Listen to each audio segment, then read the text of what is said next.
may defile a person. The gospel of the Lord. Praise to you, Lord Christ. May the words of my mouth and the meditations of our hearts always be acceptable in your sight, O God, our strength and our Redeemer. Amen. So I think I've shared with you all before, as a child growing up in the Episcopal Church in Westchester, nearby Westchester, I was a member of our church's boys' choir. That church had a long tradition of having a men and boys choir going back almost 100 years or over 100 years. During my years, that tradition was sustained by a dynamic choir director.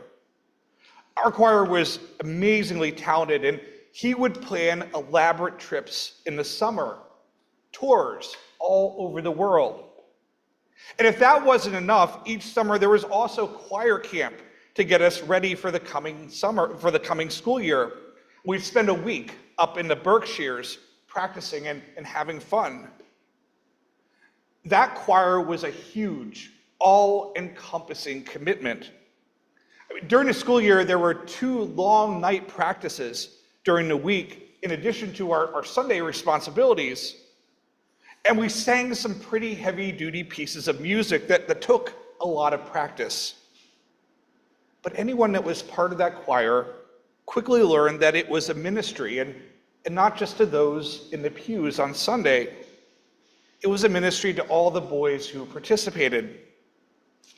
See, it turned out that most of the members of the choir hadn't been members of the church.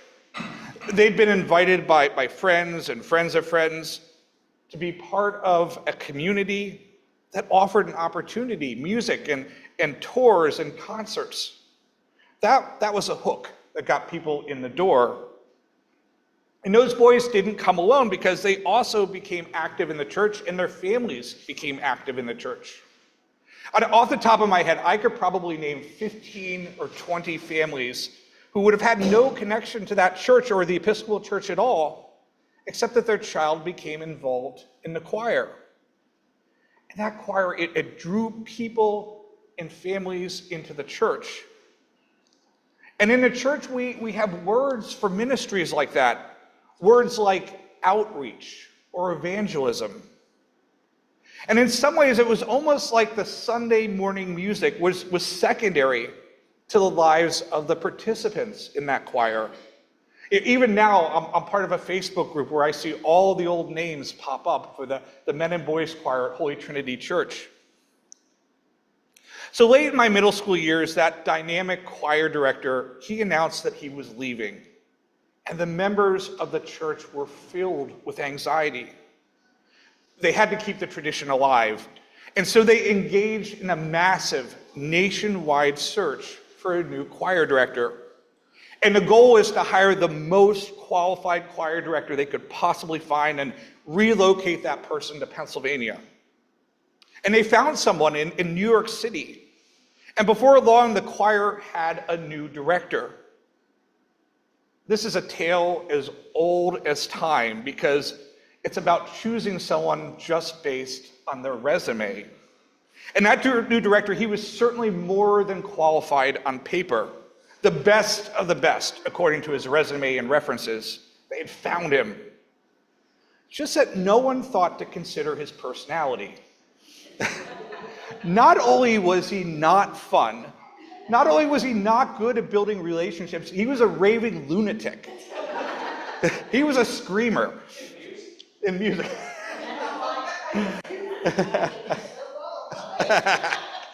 So I think he lasted all of 6 months before he was fired.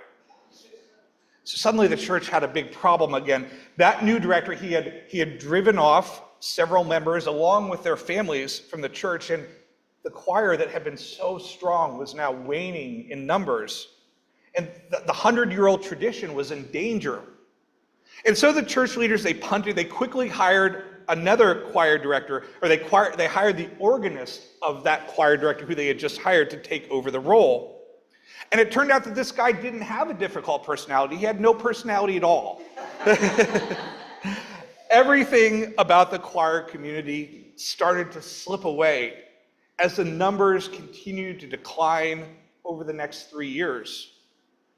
The church stayed the course, holding on to the tradition out of anxiety, maybe even despair. And at the end, there were just 1 or 2 boys on a Sunday morning. And it was sad and obvious that a 100-year-old tradition had died. And the choir folded. They haven't resumed since. Now, like many churches, if you go to my home parish, there are stories of the days of yore. The stories about the days when the pews were full and people had to put folding chairs in the aisles, which is a complete fire hazard, by the way. There are stories about packed Sunday schools. There are stories about youth group. And for a long time, the biggest story in my home church, the biggest ghost, as it were, was the boys' choir, that lost tradition which had been the crown jewel. And it was something that had pointed to the congregation's very identity at the time. The tradition was lost, along with the identity, and that loss of tradition was devastating.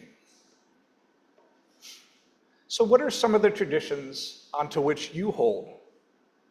Are there personal traditions, like events that you do each year with your families? What about traditions in groups or institutions that you're part of? What makes those special for you? Traditions are tricky things in the human mind, and in the beginning, there's usually a point where something happens and it's successful, and it then works its way into becoming a tradition. It gathers momentum after the repetition. People do the successful thing over and over again because it works and it makes them feel excited. But as a tradition becomes more entrenched, there's a danger that the tail might wag the dog. Sometimes maintaining the tradition itself becomes more important than the original energy to which it pointed. It's just human nature to want to hold on to the successes of the past, even as they start to wane in the present. So do traditions, do they ever cause us to miss the original point of what they pointed towards? Sometimes I think they can. Now, this isn't just a modern conundrum. We see this reality at work in today's gospel reading. In this case, there's a religious tradition among the Jewish people. It's the ritualistic preparation of food and the washing that was developed out of thousands of years of faith. And it was meant to point back to God's original covenant with the Jewish people. It was meant to uphold the law given by Moses on Mount Sinai and help the people live out their relationship with God. The thing is, it had been thousands of years since Mount Sinai, and perhaps the tradition itself had taken on as much meaning as the relationship between God and the people. And so today, there's a new provocative rabbi on the scene. And in his way, Jesus and his followers have chosen not to follow the tradition. This is a confrontational scene because remember, that tradition has deep religious authority in the minds of the people. I mean, think of what would happen if somebody walked in here today and instead of walking up to the altar to get their wine at communion, they cracked open a Diet Coke. That would be breaking tradition, and that's kind of the scene that Jesus is setting up today. Jesus definitely was controversial in some teachings and in some of his interactions with those in authority. But Jesus always had a point behind the confrontation. Today's no different. And it's a bit like the situation we discussed before when the tradition itself had taken on a life that surpassed the original meaning for which it stood.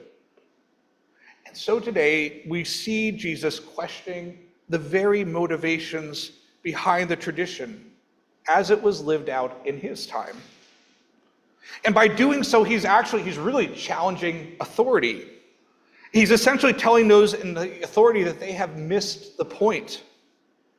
The relationship between God and humanity, it's not about ritualistic perfection in this case.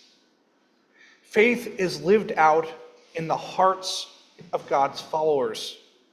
The elaborate traditions, those rituals, they're only as good as the inner spiritual depth to which they point. It's funny, there are many times that I think about that choir that I was part of growing up. There's always sadness at the loss. And it's also kind of hard to imagine a boys' choir existing in 2024. I mean, I know they exist, but they are few and far between. It's just not the way the church tends to worship anymore for a whole bunch of reasons. So whether it had happened when I was in late middle school, early high school, or 10 years further down the road, I suspect that that 100-year-old tradition would have come to an end eventually. As a society changed, it would be harder and harder to recruit boys to be part of a singing group, and it would have been harder and harder to exclude girls simply out of tradition. The time commitment was something that was already butting up against sports, something that has just gone on steroids since that period. So I think those choirs days were numbered even in the early 90s. Now, the tradition of that choir is gone, but like many traditions that have died, maybe the inspiration isn't. Maybe one understanding to take away from that is that traditions are only as useful as they are until they are no longer useful. We can look at Jesus and his followers and ponder the possibility that sometimes the most faithful thing that we can do is change and try something new out of faith. And that act is hard because change necessarily involves loss. And change requires us to look inside our hearts about where God is really calling us.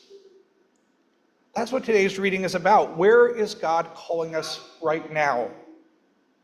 God's calling our hearts to an act of faith that speaks to our lives here and now. And God's not calling us to things or programs or traditions if those don't point to an active and evolving faith. And if being that active and evolving faith, if that's the task, then there's going to be some letting go of. We're going to have to let go of what gets in the way, sometimes even those sacred traditions. So what might God be inviting you to let go of this Sunday? The truth is that when we do let go, there is loss. Sometimes there's pain, but we also have another image. We are people who live into the reality that God died for us. And then when all seemed hopeless, something new, even more life-giving, came out of that death. The resurrection is about newness, but it starts with death and loss. It starts with the disturbing and uncomfortable reality or feeling that something is dying and going away. And the blessing, too, is that we know about the unimaginable impossibility of resurrection. Who could have predicted that coming out of death? So this Sunday, where is God calling you to look into your heart and find something new in your relationship with God? And what old things might need to go away? The blessing of the cross is that even through the uncomfortable loss of what feels safe, God is with us, showing us a more excellent way. So this Sunday, may God inspire our hearts in active faith, and may we trust that what might be going away is making room for something new and even more life-giving. Amen.